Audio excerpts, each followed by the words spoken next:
কোটা সংস্কারের দাবিতে শিক্ষার্থীদের সকাল সন্ধ্যা বাংলা ব্লকড কর্মসূচি চলছে।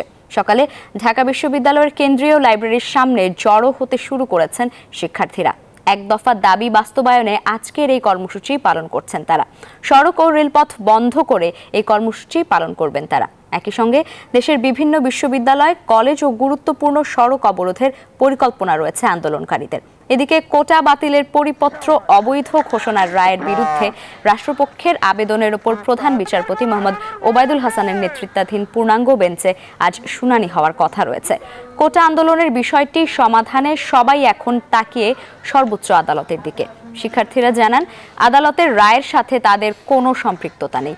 প্রথম থেকে চতুর্থ শ্রেণীতে চাকুরির ক্ষেত্রে অযৌক্তিক সকল কোটা বাতিল করার দাবি জানান তারা। এ সময় পিছিয়ে পড়া জনগোষ্ঠীর জন্য 5% কোটা রাখার প্রস্তাব দেন আন্দোলনকারীরা। জি, সকাল থেকেই আজকে হলো বাংলা কর্মসূচি শিক্ষার্থীরা তাদের যেই এক দাবি আছে সেই দাবিটি বাস্তবায়নের জন্য তারা যেটি বলছেন যে তাদের যেই চলমান কর্মসূচি রয়েছে সেই কর্মসূচি কিন্তু এর জন্যই কিন্তু তারা এটি করছে। অর্থাৎ প্রথম শ্রেণী থেকে চতুর্থ শ্রেণী চাকরি, সরকারি চাকরির প্রতিটি ক্ষেত্রে কিন্তু যৌক্তিক রাখার দাবি জানিয়েছেন তারা। এটির জন্য তারা 5% কোটা রাখা যেতে পারে বলে যেটি গতকাল তাদের এই কর্মসূচি কিন্তু এর মধ্যে শুরু হয়েছে। তারা ঢাকা বিশ্ববিদ্যালয় কেন্দ্রীয় লাইব্রেরি থেকে কিন্তু এর মধ্যে মিছিল শুরু করেছে এবং বিশ্ববিদ্যালয়ের কিন্তু তারা মিছিল করছে।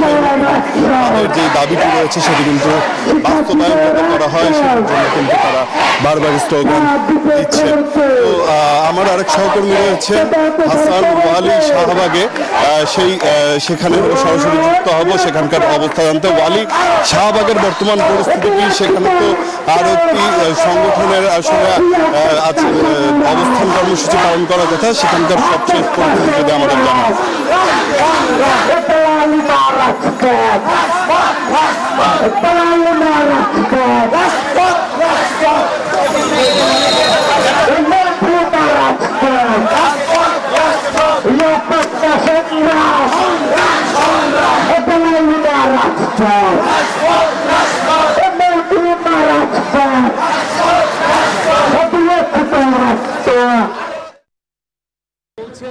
যে হাইকোর্টের যে রায় দেওয়া হয়েছে সে রায় দ্রুত বাস্তবায়নের দাবি তারা করছেন।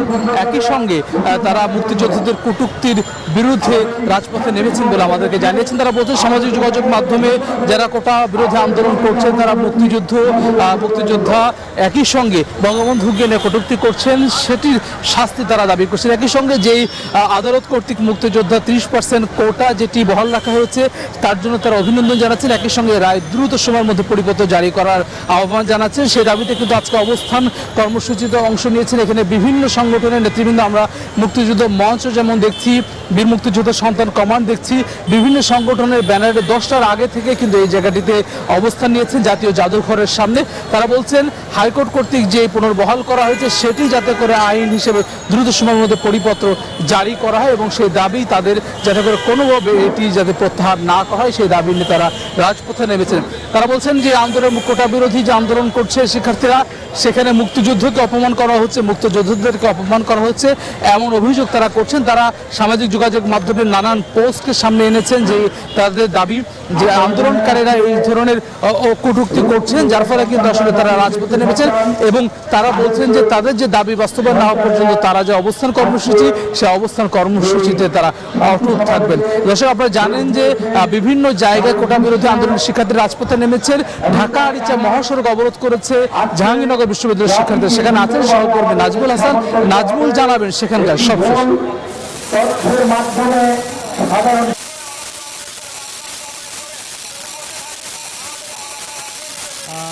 হাসান ওয়ালি, আপনাকে ধন্যবাদ। আপনি যেমনটি জানাচ্ছিলেন শাহবাগ থেকে এই মুহূর্তে রয়েছি ঢাকা আরিচা মহাসড়কের জাহাঙ্গীরনগর ঢাকা আরিচা মহাসড়কে দুই পাশে কিন্তু বন্ধ করে দিয়েছে এবং জাহাঙ্গীরনগর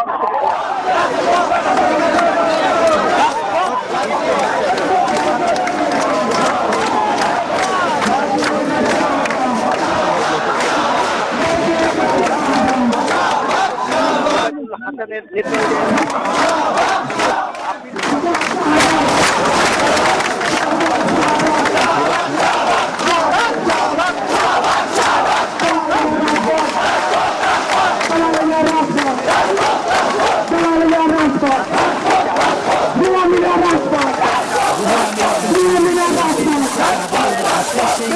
শিক্ষার্থীরা আবেদন করেছেন এবং একই সঙ্গে বেলা 11:30 কিন্তু সেই শুনানি আজ কিন্তু জানান এবং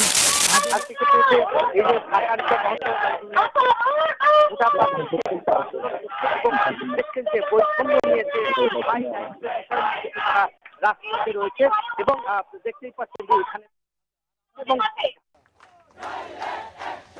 ধন্যবাদ নাজমুল আপনাকে। আপনি যেমনটা দেখিয়েছেন তেমনিভাবে কিন্তু চট্টগ্রামে আমি যেখানে আছি দেওয়ানহাটের সেতুর নিচে এখানে রেলপথ অবরোধ করে এখানে কোটা বিরোধী আন্দোলন শুরু করেছেন চট্টগ্রাম বিশ্ববিদ্যালয়ের শিক্ষার্থীরা। তারা এক সপ্তাহ ধরে এই আন্দোলনের অংশ হিসাবে আজকেও তাদের আন্দোলন তারা একটু আগে থেকে তারা শুরু করেছেন, যেহেতু ট্রেনে করে বিশ্ববিদ্যালয় থেকে যারা শিক্ষার্থীরা আন্দোলনরত শিক্ষার্থীরা আসার পথে।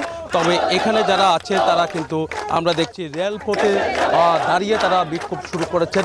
তারা বলছেন তাদের যে দাবি সেই দাবি যতক্ষণ পর্যন্ত মানা হবে না ততক্ষণ পর্যন্ত তারা এভাবে রেলপথ সড়কপথ সহ বিভিন্ন জায়গায় তাদের অবস্থান থাকবে বলে তারা আমাদেরকে জানিয়েছেন। আমরা একটু কথা বলবো, আমার পাশে আছেন, আমি একটু কথা বলতে চাচ্ছি। আপনাদের কি দাবি, আসলে কি দাবিতে আপনারা রেলপথ অবরোধ করছেন?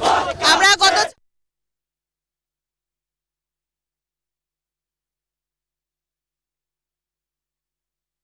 যখন আমাদের দাবি মেনে নেওয়া হলো, কিন্তু আলটিমেটলি সেটা জাস্ট লোক দেখানো ছিল।